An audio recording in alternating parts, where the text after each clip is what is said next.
Bonsoir à toutes et à tous, nous sommes le lundi 31 juillet, dernier jour du mois, mais premier jour de la semaine. Soyez les bienvenus sur Monaco Info et voici les titres qui seront développés. Nos deux invités aujourd'hui seront le chef de corps des sapeurs-pompiers de Monaco pour parler des feux de forêt un peu partout dans le monde et des risques encourus sur notre territoire, et Franck Phillips, notre spécialiste automobile. Le parcours du prochain rallye Monte-Carlo, prévu du 25 au 28 janvier, a été dévoilé. Au programme, plus de 338 km avec 17 spéciales passant par 14 cols et 5 départements. Nous vous présenterons le nouveau parc Alpha au-dessus de Saint-Martin-Vésubie après les travaux et le passage de la tempête Alex. Le marché de la Condamine est un lieu où l'on discute, où l'on refait le monde autour d'un café et où l'on se restaure également. Et enfin, pour se rafraîchir, nous irons à la rencontre de plusieurs glaciers afin de connaître les parfums du moment. Mais avant de développer ces titres, nous l'avons appris dans la journée et chacun, depuis quelques jours, faisait ses pronostics pour connaître le nouveau chef de cabinet du prince Albert II. Eh bien, le souverain a décidé de nommer Christophe Stener comme nouveau directeur du cabinet princier. Il prendra officiellement ses nouvelles fonctions à partir du 4 septembre. Pour rappel, Christophe Stener a été élu président du Conseil national en 2016. Il a ensuite été nommé ambassadeur de Monaco en France. Par le passé, M. Stener a également travaillé au sein de la commission de contrôle des activités financières ainsi qu'au service d'information et de contrôle sur les circuits financiers, le SICFIN. Restons dans le domaine financier. Le ministre d'État vient de présider une nouvelle réunion du premier collège du comité de coordination et de suivi de la stratégie nationale de lutte contre le blanchiment de capitaux, le financement du terrorisme et de la prolifération des armes de destruction massive et la corruption. Lors de cette réunion ont été évoqués notamment les progrès du plan d'action national pour chaque objectif stratégique, l'avancement des mises en œuvre des recommandations du comité Monéval, le projet d'évaluation des risques liés aux actifs numériques et le manuel sur l'entraide pénale internationale. La principauté de Monaco, je cite, réaffirme sa totale implication dans cette lutte. Le monde se bat en ce moment contre les feux de forêt, que ce soit aux États-Unis, en Californie par exemple, dans une grande réserve nationale, ou plus proche de nous, en Grèce, des milliers de touristes ont été évacués de l'île de Rhodes et de Corfou. Ces jours-ci, l'Algérie et la Tunisie ont été également touchés par des incendies. Les Bouches-du-Rhône sont placées en alerte orange face au risque élevé. Les Alpes-Maritimes sont concernées. Bref, pour faire le point, nous recevons dans notre open space le chef de corps des sapeurs-pompiers de Monaco. Maxime Ivrard, bonsoir. Bonsoir. La Méditerranée dans son ensemble est sujette à de gros feux de forêt et les Alpes-Maritimes n'y ont pas échappé. Est-ce que concrètement ça vous inquiète concernant notre zone ? Alors non, je ne suis pas inquiet. On a plutôt été épargné pour l'instant sur ce début de période estivale. Mais je dirais je ne suis pas inquiet parce que la stratégie française est en place. On n'est pas à l'abri d'un grand feu, mais je dirais pour l'instant les massifs sont sous contrôle. Comment le corps des sapeurs-pompiers de Monaco est préparé en cas de feu de forêt très concrètement ? Alors à Monaco, tous les sapeurs-pompiers sont formés à la lutte contre les feux de forêt. Il y a plusieurs niveaux de formation, du niveau 1 équipier jusqu'au niveau 5 pour le plus haut gradé dans la gestion des opérations sur les feux de forêt, ou feux d'espace naturel plutôt. Mais en principauté, on n'a pas ce risque-là. On intervient au profit de la France sur notre territoire français, mais en principauté, nous n'avons pas le risque feu de forêt parce que nous n'avons pas de forêt. Et on a quelques véhicules pour les aider, ou en tous les cas faire le prompt secours sur les communes limitrophes, mais on ne s'engage jamais sur des gros feux parce que ce n'est pas notre mission principale. Alors justement, quel est votre champ d'action ? Parce que c'est vrai, quand on se met sur le quai, par exemple Albert Ier, qu'on regarde autour de nous, il y a beaucoup de végétation. Est-ce que vous intervenez dans ce cadre-là, dans ces communes ? Quel est votre champ d'action ? Alors, on va intervenir effectivement en frange périurbaine, entre la partie urbaine et la partie de l'espace naturel. On ne va pas s'engager au-delà. L'idée, c'est d'intervenir vite pour soit arrêter un départ de feu, soit au cas de ce qu'on appelle le risque subi, c'est-à-dire le feu qui arrive sur les habitations, faire des défenses de points sensibles et protéger les habitations. Alors là, par exemple, même sur le rocher, il y a de la végétation, il y a un feu qui part. Très concrètement, maintenant, quel est le dispositif qui est mis en place ? Alors, comme pour tout feu, qu'il soit urbain ou feu de forêt en principauté, en fait, on a un départ immédiat qui est constitué de 2 ou 3 engins pompes en fonction de la nature de l'appel et qui partent immédiatement, et je dirais avec une arrivée sur les lieux inférieure à 10 minutes. On est entre 7 et 10 minutes d'arrivée sur les lieux. Donc on n'a pas des facteurs de propagation très élevés en principauté parce que même si on a un petit peu de végétation, elle est très bien entretenue. elle est arrosée, c'est humide, donc on ne va pas avoir des développements importants. Et puis l'accessibilité au départ de feu est rapide. Alors il y a le proverbe, il vaut mieux prévenir que guérir. Que peut-on faire que les pompiers des Alpes-Maritimes, ou les préfectures peut-être, peuvent faire pour éviter des feux de forêt? C'est quoi? C'est des défrichages? Qu'est-ce qu'il faut faire en amont? Alors effectivement, il y a l'aménagement du territoire déjà, donc de bien étudier à l'endroit comment on va aménager le territoire. Il y a la gestion des forêts. Aujourd'hui, il y a beaucoup de forêts en France qui ne sont plus exploitées, donc ça donne de la biomasse pour le développement des incendies. Et puis après, il y a toute la prévention du citoyen. Ouais. Lorsque soit les personnes se promènent dans les secteurs boisés, donc de bien respecter déjà les autorisations. Parfois, les massifs sont fermés parce que le risque d'incendie de forêt est trop important. Et puis, c'est au quotidien, je dirais, l'éducation des personnes pour ne pas être imprudent par rapport à cette problématique. Il faut savoir que 90% des feux de forêt en France sont d'origine humaine et 70% de ceux-ci, c'est accidentel. Vous qui avez l'habitude, qui êtes pompier depuis des années, quand vous voyez la Méditerranée en feu, quel est votre constat? C'est quelque chose que vous ne connaissiez pas? C'est quelque chose de tout à fait normal? Non, alors je dirais, c'est un phénomène normal de gestion déjà des espaces naturels. Après, moi, à chaque fois qu'il y a effectivement un feu, je pense à mes collègues qui sont en train de lutter sur le feu, parce que c'est des interventions qui sont très dangereuses, c'est très accidentogène, pour plusieurs raisons, parce que déjà c'est des grands espaces. On a affaire à des grands volumes. Au niveau de l'ambiance, c'est compliqué parce qu'on est dans la fumée, on ne voit pas grand-chose. Au niveau toxicologique, on respire de la fumée, les yeux piquent. Il y a énormément de pompiers de déployés, donc pareil pour celui qui commande l'opération, c'est un facteur de stress parce qu'en fait il a beaucoup de responsabilités à engager les personnes. Donc c'est des moments un peu de stress et je pense à mes collègues qui sont sur ces feux-là. Alors même si les pompiers aiment bien lutter contre le feu, à un moment c'est des interventions qui sont épuisantes. Pour finir et pour revenir sur le corps des sapeurs-pompiers de Monaco, quels sont les types d'interventions classiques de l'été? Vous intervenez sur quoi en règle générale en cette période? Alors actuellement, c'est beaucoup d'assistance aux personnes pour des malaises liés soit à la chaleur, on a eu quelques petits épisodes de canicule, soit aussi on voit qu'il y a énormément de personnes qui viennent en principauté, donc on a beaucoup d'accidents de la route, notamment des deux roues, mais aujourd'hui c'est surtout les malaises liés à la chaleur. Maxime Ibrard, merci d'avoir répondu à mes questions. Avec plaisir, merci. En bref, des travaux sont à prévoir sur le boulevard du Jardin Exotique au niveau de la rue Malbousquet et de ses escaliers. Concernant le boulevard du Jardin Exotique, ce sont des travaux de raccordement en eau d'une opération privée du 31 juillet au 18 août. Les travaux seront effectués en semaine de 9h à 16h. Le double sens de circulation sera rétabli en dehors des horaires d'intervention. Dans les escaliers Malbousquet, entre autres, l'ancien revêtement de sol est en cours de réfection pour une remise à neuf d'ici fin octobre, sans coupure d'accès. La direction de l'aménagement urbain procède au renouvellement des réseaux d'éclairage public et la SMEG amorce les travaux de raccordement du futur poste électrique de la rue Malbousquet. Cette rue sera fermée à la circulation du 31 juillet au 1er septembre, sauf pour les riverains. Toujours en bref, mais dans un autre domaine, en sport, le licencié de la SM Athlétisme, Théo Andan, vient d'être sacré au championnat de France du 400 mètres. Et dans son palmarès, Théo est déjà médaillé de bronze au championnat d'Europe du 4x400 et médaillé d'argent toujours avec la France et toujours en 4x400 au championnat d'Europe en salle. On le félicite donc pour cette belle performance. En cyclisme, Antoine Berlin a participé au championnat d'Europe des grimpeurs en Suisse sous les couleurs de l'Union cycliste de Monaco. Il a terminé à la 11e place.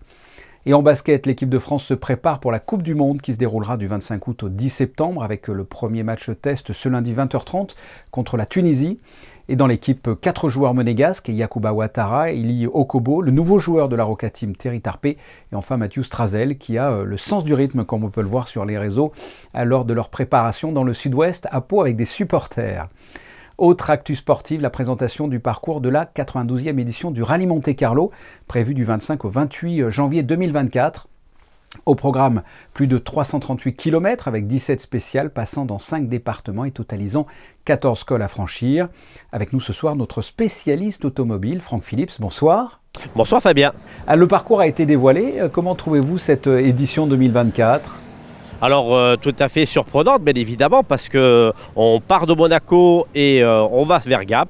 Aussi, le comité d'organisation, comme ils l'ont dévoilé au mois de juin, effectivement, on ne peut plus rester à Monaco en fonction des travaux qui vont être effectués sur l'esplanade des pêcheurs. Donc, problème de mobilisation pour placer tout le matériel.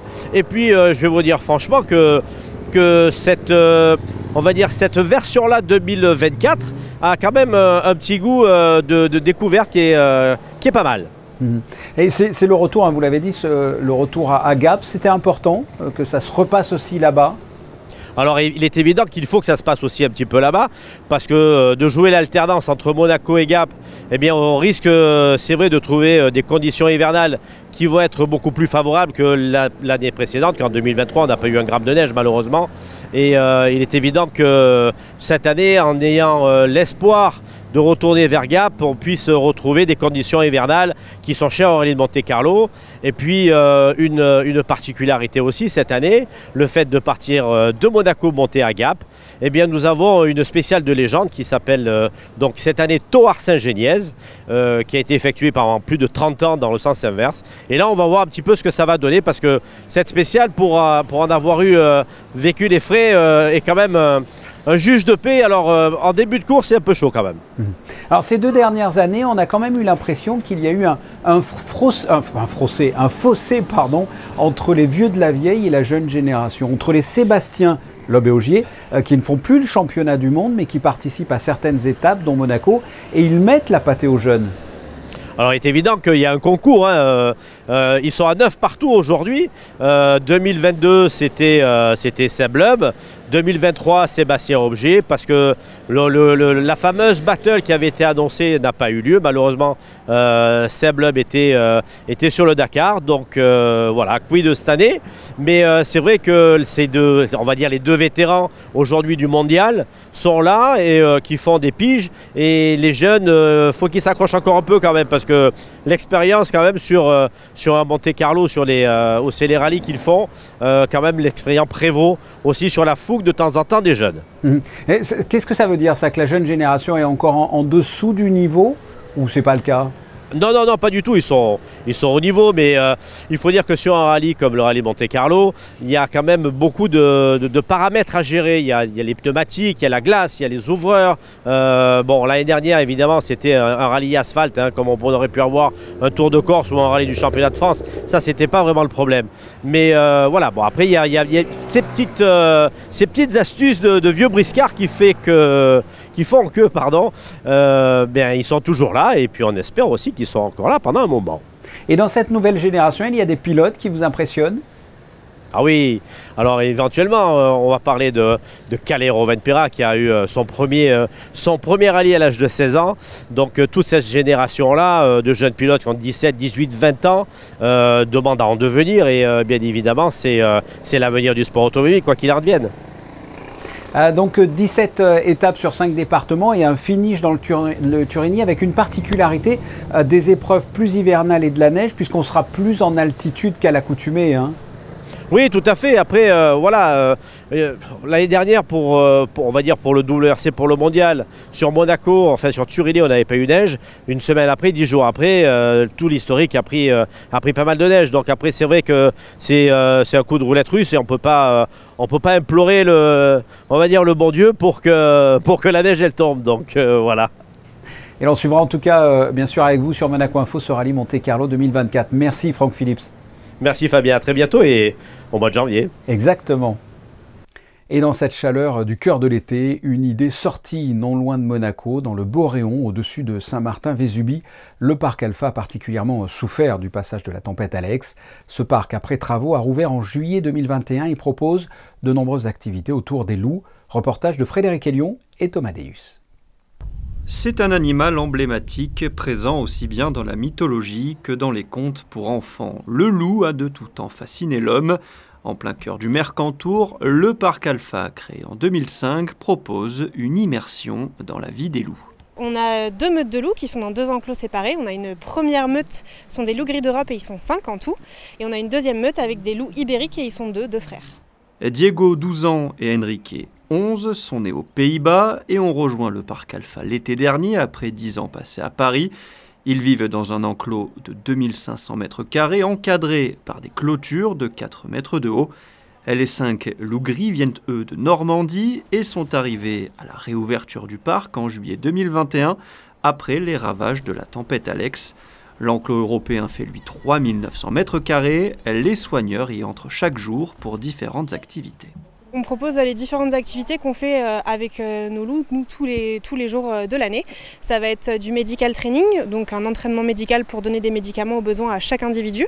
Ça va être des enrichissements, donc les jours où par exemple ils ne vont pas manger, on va leur proposer une activité différente. On va mettre une nouvelle odeur dans l'enclos, un nouvel objet, ce genre de choses. Ou alors carrément un nourrissage que le public peut observer. Le parc Alpha n'accueille pas que des loups. Un chamois et 2 bouquetins sont arrivés récemment. À découvrir également un spectacle de chiens de berger qui guide des troupeaux d'oies et de canards. Il est recommandé de venir plutôt en matinée, la période où les loups sont les plus actifs et donc les plus visibles. Il fait très certainement partie des lieux où vous faites vos courses. Le marché de la Condamine est une place incontournable pour acheter des produits, mais aussi pour consommer sur place. Il attire les monégasques, les résidents, mais aussi les touristes pendant l'été. Sandrine Nègre et Lionel Bernardi se sont rendus sur place. Il est situé au pied du rocher. Le marché de la Condamine a toujours eu une situation idéale en plein cœur de la Condamine. Il est 10 heures, pendant que certains savourent un bon café et discutent à l'ombre. Certains choisissent les fleurs qui vont embellir leur table. Il y a bien sûr celles et ceux qui sont ici pour acheter les aliments qui vont être consommés au cours des repas. On a une clientèle d'habitués. Bon, les clients monégasques généralement partent en vacances. Donc on a un petit peu de passage avec des touristes qui viennent un peu pour les curiosités, la courgette de Nice, les olives, des choses comme ça. Mais bon, l'essentiel, ce sont des clients habituels. C'est le cœur de Monaco en fait. Voilà, on rencontre des gens, c'est très familial en même temps et convivial. Donc j'aime venir prendre mon petit café, faire mes petites courses, voilà. Fruits, légumes, oui. Et il y a des très bons commerçants. Une ambiance, une atmosphère donc. Le marché de la Condamine propose aussi à sa clientèle de consommer sur place. Pour cela, plusieurs enseignes pour manger bien sûr des spécialités monégasques, mais pas seulement, italiennes aussi, libanaises ou encore asiatiques entre autres, pour le déjeuner et pour le dîner. On est venu manger en famille et on profite de ce choix vraiment divers pour manger finalement chacun quelque chose de différent. C'est pratique parce que ça nous permet nous de voir les enfants jouer et puis on mange dehors et c'est très très agréable. Et tout au long de l'année, la mairie propose aussi d'ailleurs des soirées et des journées thématiques ici même au marché de la Condamine. Et après avoir fait un tour au marché, pourquoi ne pas se prendre une petite glace? Quelles sont les tendances du moment? Reportage d'Anaïs Riu. La saison estivale est déjà bien entamée en principauté et qui dit été dit chaleur, et quoi de mieux qu'une glace pour se rafraîchir ou simplement par gourmandise. À Monaco, les glaciers se réinventent chaque année pour proposer les meilleurs produits, aussi bien dans le goût que dans la qualité et le visuel. Pour la centenaire, nous avons pensé à un cheesecake à la rose parce que les couleurs sont les couleurs de Monaco, donc les blancs et les rouges. Et la rose, c'est parce que la princesse Grèce, ils aiment beaucoup les roses, donc nous avons essayé d'utiliser de l'eau, des fleurs. Et les résultats, c'est un parfum vraiment étonnant, mais qui est très apprécié par les touristes parce que les couleurs de Monaco, comme ça, ils se souviennent, mais aussi par les résidents beaucoup. Chez nous, tout le monde il cherche toujours les nouveautés parce que le maître glacier, il s'amuse de faire toujours des nouveautés. Et la tradition de la glace artisanale italienne, c'est lié à l'innovation. Chaque glacier a sa saveur incontournable pour laquelle les clients viennent et reviennent. Tout le monde il va demander toutes les fois de le bacio, que c'est bisou en italien. Et ça, c'est un glace qu'il y a le chocolat gianduja à l'intérieur avec les noisettes entières. Et ça, c'est vraiment particulier. Après, il y a aussi stracciatella que tout le monde va demander. C'est du lait, un crème du lait avec le pépites de chocolat noir à l'intérieur. Notre objectif, c'est d'avoir la meilleure qualité disponible. Et donc, nous allons essayer de faire le produit plus naturel possible avec sans chimiciens. Et voilà, et ça c'est notre premier goal. D'année en année, l'objectif pour les glaciers monégasques reste le même, garantir une qualité supérieure avec des produits locaux et sains pour satisfaire une clientèle fidèle qui l'est d'autant plus en cette période de forte chaleur. Une glace c'est bien, mais il ne faut pas oublier de s'hydrater et boire de l'eau. Revenons sur l'événement de la fin de la semaine. Je parle bien sûr du gala de la Croix-Rouge qui a fait son retour dans la salle des Étoiles avec 800 personnes autour de la famille princière et comme spectacle le concert de Robbie Williams. L'objectif de ce gala est comme chaque année de lever des fonds pour soutenir les actions locales et internationales de la Croix-Rouge monégasque. C'était donc l'événement de ce week-end et l'événement du week-end prochain sera sûrement le deuxième et dernier feu d'artifice sur le port Hercule ce samedi à 22 h avec à l'issue, à côté des escaliers de la piscine, un spectacle de cabaret. Et plus proche dans le temps, le dernier spectacle proposé au Fort Antoine ce mardi 1er août à 21 h 30, le titre « Le Beau Monde ». L'histoire se déroule dans un futur lointain où une nouvelle civilisation raconte ce qu'était le 21e siècle. L'entrée est gratuite, mais il est quand même conseillé de réserver. Quel temps est prévu pour demain? La réponse avec vous, Vanessa Dessy. Bonsoir. Bonsoir Fabien, bonsoir à tous. Le temps restera très agréable durant la journée malgré quelques nuages insignifiants. Les températures oscilleront de 21 à 29 degrés. Le soleil se lèvera à 6 h 17 et se couchera à 20 h 56 et nous fêterons les Alphonse. Et parmi les Alphonse célèbres, évidemment, le plus provençal des Provençals, Alphonse Daudet, ou encore, et on y pense moins, Alphonse Capone, que l'on connaît mieux sous le nom de Al Capone. Merci Vanessa. On passe aux photos du jour de Frédéric Nébinger, consacré aujourd'hui au rassemblement de scouts venant d'Europe et qui s'est déroulé la semaine dernière à l'occasion du centenaire de l'association des guides et scouts de Monaco. C'est ainsi que ce journal s'achève. Quant à nous, on se retrouve au mois d'août, c'est-à-dire demain, mardi à 19 h. Je vous souhaite de passer une excellente soirée. À très bientôt. Au revoir.